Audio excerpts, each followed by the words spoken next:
तब मैं आग्रह करूंगा माननीय हमारी पार्टी के प्रदेश अध्यक्ष सम्मानीय डॉक्टर सतीश पूनिया जी से कि इस कार्य समिति में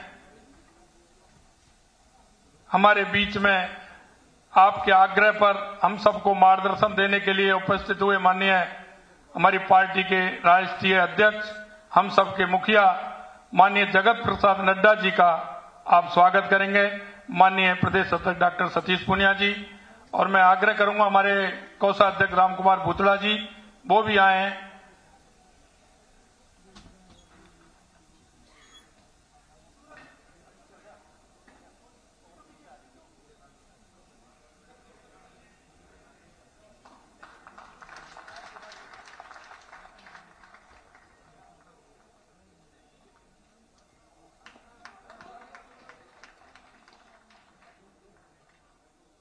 माननीय अध्यक्ष जी और माननीय कोषाध्यक्ष जी कमल का चिन्ह देंगे। माननीय डॉक्टर सतीश पूनिया जी और कोषाध्यक्ष जी, मैं आग्रह करूंगा हमारी पार्टी के उपाध्यक्ष सम्मानीय प्रसन्न जी मेहता और हमारे किसान मोर्चा के प्रदेश के अध्यक्ष माननीय हरिराम जी रिडवा जी आए और माननीय प्रदेश अध्यक्ष जी का स्वागत करें।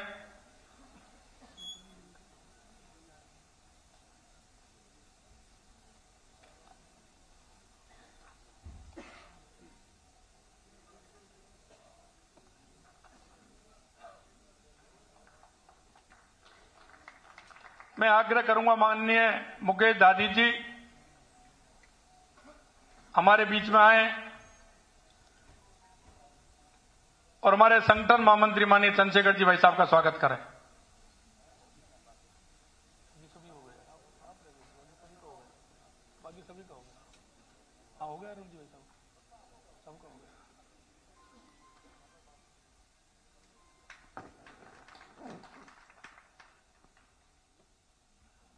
मैं आग्रह करूंगा माननीय हमारे पार्टी के प्रदेश के मुखिया सम्मानीय डॉक्टर सतीश पूनिया जी से कि वो आए और इस कार्य समिति में आपसे निवेदन करता हूं कि माननीय राष्ट्रीय अध्यक्ष जी के स्वागत उद्बोधन और प्रस्तावना के लिए माननीय डॉक्टर सतीश पूनिया जी प्रदेश अध्यक्ष, एक बार जोरदार तालियों के साथ।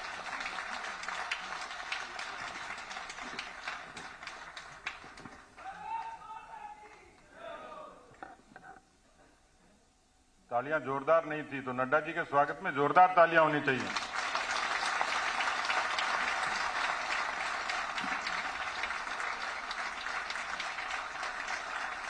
ये थोड़ी जोरदार है।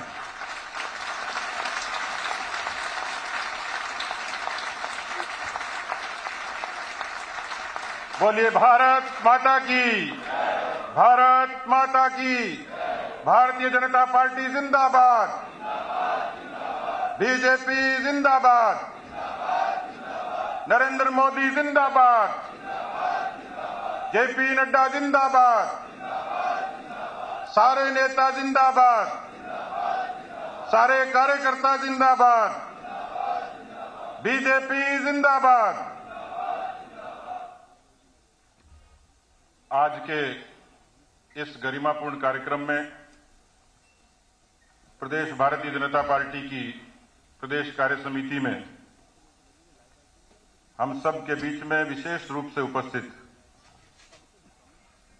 पार्टी के माननीय राष्ट्रीय अध्यक्ष जेपी नड्डा साहब,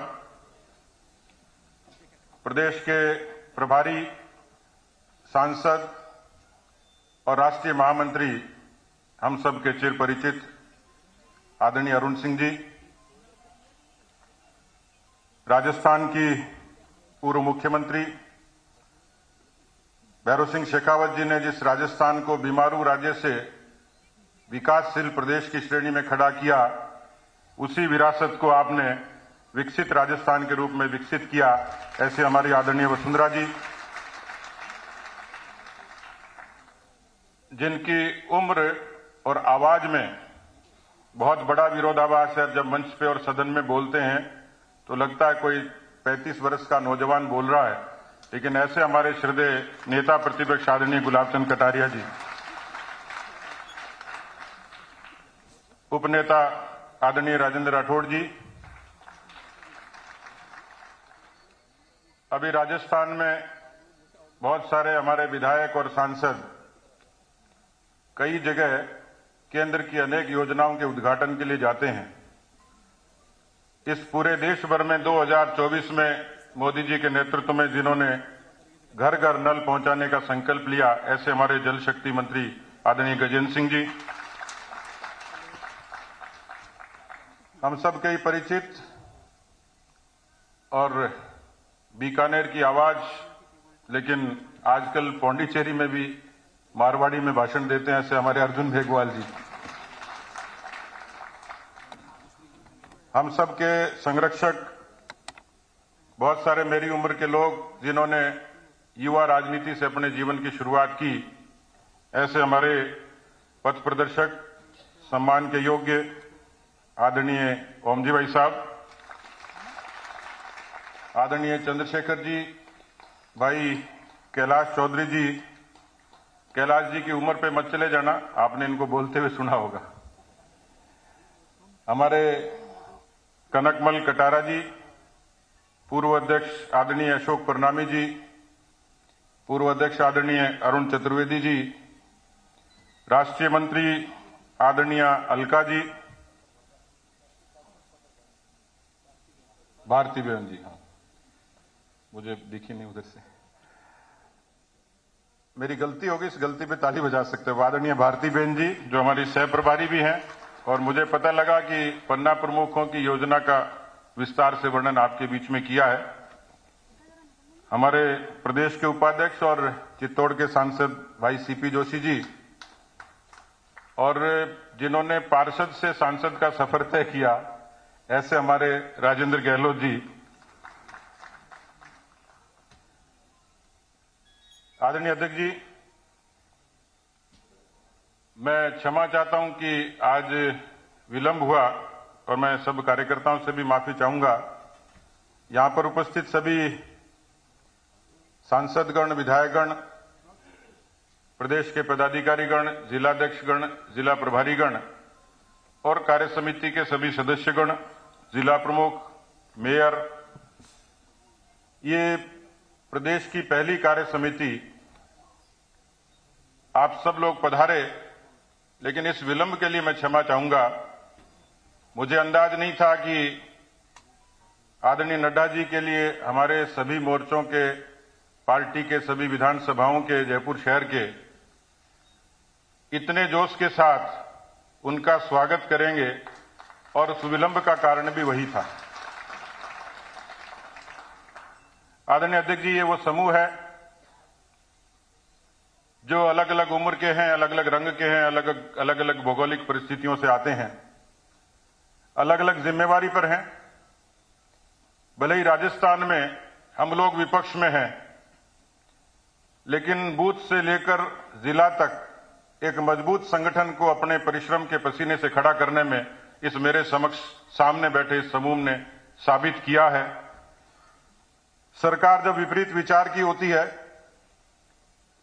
तो कई चुनौतियां होती हैं, और उस चुनौती से आप अच्छे तरीके से वाकिफ हैं कि राजस्थान की सरकार कितने दमन पर उतरी है कि आदरणीय अध्यक्ष जी पर भी राजस्थान के कई थानों में मुकदमे दर्ज हैं, सैकड़ों कार्यकर्ताओं पर, और पिछले दिनों आपने देखा लगातार, मुझे कल सूचना मिली कि रावत भाटा में बीएमएस के कार्यकर्ताओं पर लाठीचार्ज हुआ। राजस्थान विश्वविद्यालय के द्वार पर एनएसयूआई के गुंडों ने हमला किया। जोधपुर विश्वविद्यालय में विद्यार्थी परिषद के कार्यकर्ताओं पर हमले हुए। पूरे प्रदेश भर में दमन चक्र चला है।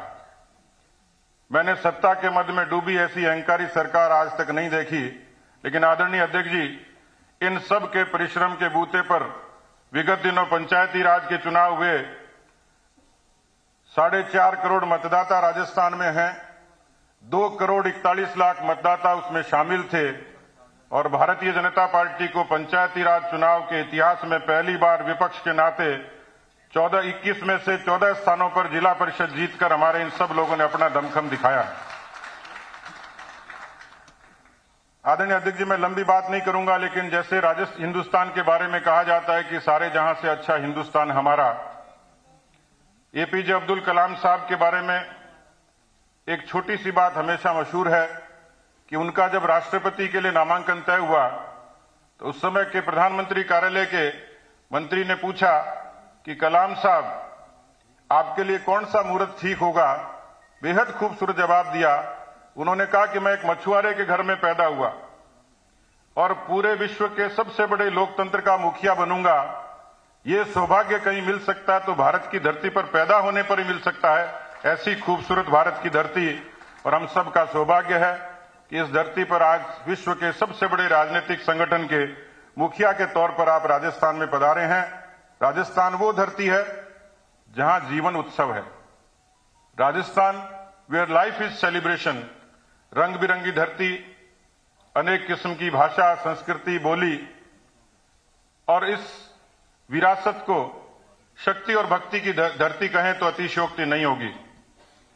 मैं अपने आप को गौरवान्वित महसूस करता हूं कि मैं अर्ध मरुस्थल के एक छोटे से गांव में पैदा हुआ, एक साधारण किसान के घर पर पैदा हुआ, और आज मैं जिस मंच पर खड़ा हूं उस मंच पर कोई ये सौभाग्य दे सकता, आशीर्वाद दे सकता है तो केवल भारतीय जनता पार्टी है, जो मुझ जैसे कार्यकर्ता पर भरोसा कर सकती। आदरणीय अध्यक्ष जी, इस सभागार का नाम स्वर्गीय भैरव सिंह शेखावत जी के नाम से है। इस राजस्थान की राजनीति में उस अजात शत्रु को कौन भूल सकता है